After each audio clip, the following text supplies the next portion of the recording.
Hello दोस्तों, स्वागत है आपका हमारे चैनल में। सुहाग रात हम दोनों के लिए खास थी। आज के दिन हम सारी बंदिशें तोड़ना चाहते थे, एक दूसरे का आलिंगन करना चाहते थे, प्यार करना चाहते थे। लेकिन ऐसा हो जरूरी नहीं है। 29 साल की उम्र में मेरे घर वाले मेरे लिए रिश्ता ढूंढना शुरू कर दिए थे, पर मैं एक मैडम के साथ पहले से ही रिलेशनशिप में था। 3 साल तक खूब आनंद लिया। हम दोनों ने हफ्ते में 2-3 बार हमारे बीच अंतरंग बन जाते, जिससे मुझे यकीन होता कि ये लड़की भी मुझसे उतना ही प्यार करती है जितना मैं करता हूँ। लेकिन एक दिन मैडम का प्रमोशन हो गया और उनकी तनख्वाह मुझसे ज़्यादा हो गई। धीरे धीरे मेरे अंदर भी उन्हें कमी दिखने लगी और 3 साल का रिलेशनशिप खत्म हो गया। और उसी के साथ ये भी कि अब इससे शादी नहीं होगी। मैंने कई जगह पे प्रोफाइल बनाई और अपने लिए मॉडर्न लड़की ढूंढने लगा, क्योंकि जिसके साथ मैं था वो नए ख्यालात की लड़की थी। उधर घर वाले भी लड़की देखते, ज़्यादातर लड़की गांव की या छोटे शहर की होती, और मैं फोटो देखते ही मना कर देता, ये बोल करके ये तो मेरे क्लास की नहीं है। मैं बेंगलोर में सॉफ्टवेयर इंजीनियर हूँ, बड़े बड़े लोग के साथ उठना बैठना है। मुझे तो एक मॉडर्न लड़की चाहिए। और अपने हिसाब से लड़की ढूंढता। लड़की मिलती तो ठीक थी, कई दिन तक बात भी होती, लेकिन अंत में या तो वो मेरे बिहेवियर पर सवाल उठता, या इस पर कि मैं ज़्यादा देर तक काम करता हूँ, या इस पर कि मैं नॉनवेज खाती हूँ। तुम नहीं खाते तो शादी नहीं हो सकती। मतलब ऐसे रीजन दिए जाते जिसका कोई सर पर नहीं होता। और लोग छोटी सी चीज़ को भी एडजस्ट नहीं करना चाहते थे। मैंने भी मॉडर्न लड़की मिलने की उम्मीद छोड़ दी थी। तभी कुछ दिन बाद प्रीति का रिश्ता एक लोग ने बताया। जब हम लोग देखने गए तो साधारण सी कुर्ती पहने एक 26 साल की लड़की आ गई, बिना किसी मेकअप या फैशन के। मैंने नाक मुंह सिकोड़ लिया, पर बोला कुछ भी नहीं। घर आने पर मैंने बोला, वो जो लड़की जिसे लोग देखने आ रहे हैं, वो इस समय इतनी साधारण ढंग से है, उसे क्या होगा शहूर। मैं शादी नहीं कर सकता, ये बोलकर मैं बाहर चला गया। लेकिन मेरे पापा बोले, तुम्हारी उम्र 31 साल हो गई है, 1 साल बाद तुम्हें ये भी नहीं मिलेगी, इसलिए कर लो, मेरा तजुर्बा है, लड़की अच्छी है, परिवार अच्छा है। पापा की बात टाल नहीं सकता था। ऐसे मैंने बोला कि ठीक है, जैसा आपको सही लगे। अगली सुबह पापा ने प्रीति के घर वालों को फ़ोन किया और बताया कि मेरे तरफ से हाँ है, आप लोग आगे की तैयारी शुरू कीजिए। इसी बीच प्रीति के घर वाले शहर आने लगे थे, साथ में प्रीति भी थी, तो प्रीति के भाभी ने हमें भी बुलाया कि एक बार और मिल लेते हैं। वहां गया तो प्रीति बिल्कुल साधारण ढंग से खड़ी थी, पर भाभी ने बात आगे बढ़ाते हुए बोला कि आप अपना नंबर दीजिए। मैंने नंबर दे दिया।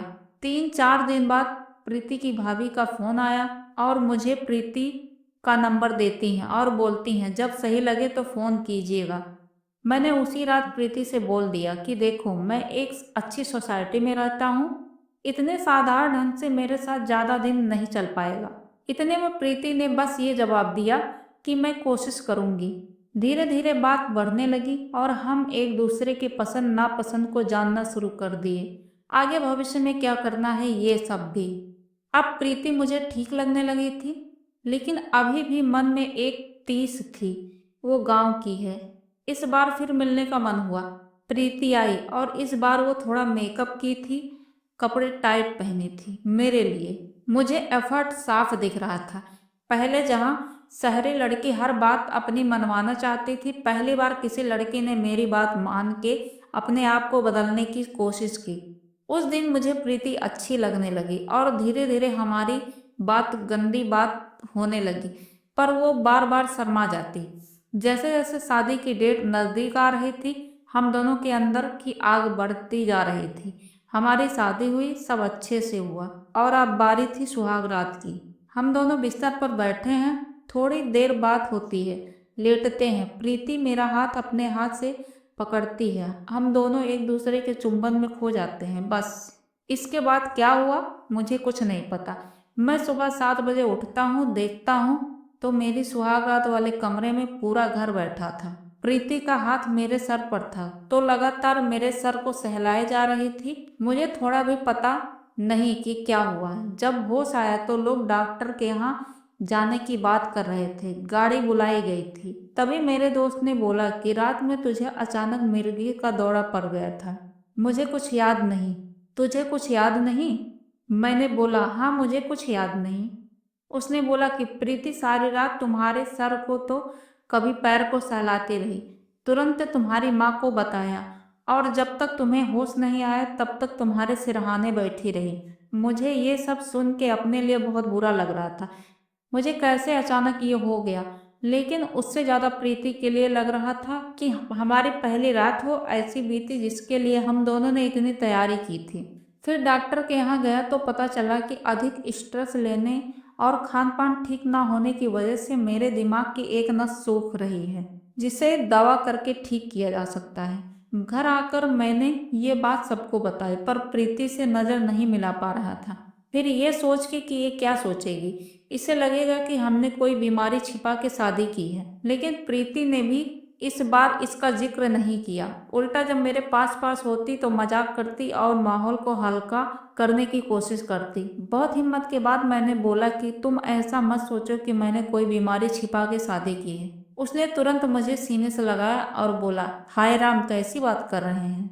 इंसान हैं आप, कभी भी बीमार पड़ सकते हैं, और मुझे पता है कि आपको कोई बीमारी नहीं है, बस कम ज़्यादा प्रेशर है। इसे कम कीजिए। क्या करेंगे ज़्यादा काम करके, पैसा कमा कर?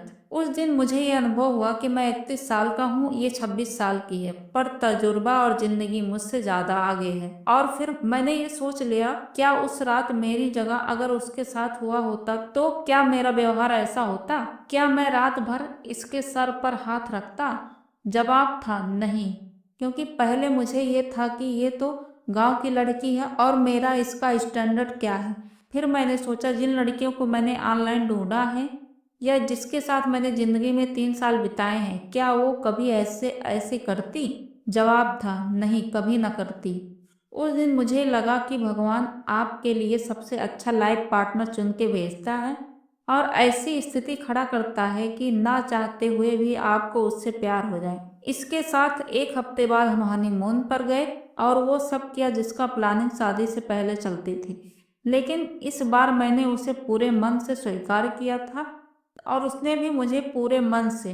तो प्रेम करने का आनंद दुगना हो गया था। दोस्तों, अगर आपको ये कहानी अच्छी लगी हो तो हमारे वीडियो के नीचे लाइक करिए, शेयर करिए, सब्सक्राइब करिए और अपना प्यार जरूर दिखाइए। ऐसे मिलते हैं एक नई कहानी के साथ। तब तक के लिए धन्यवाद।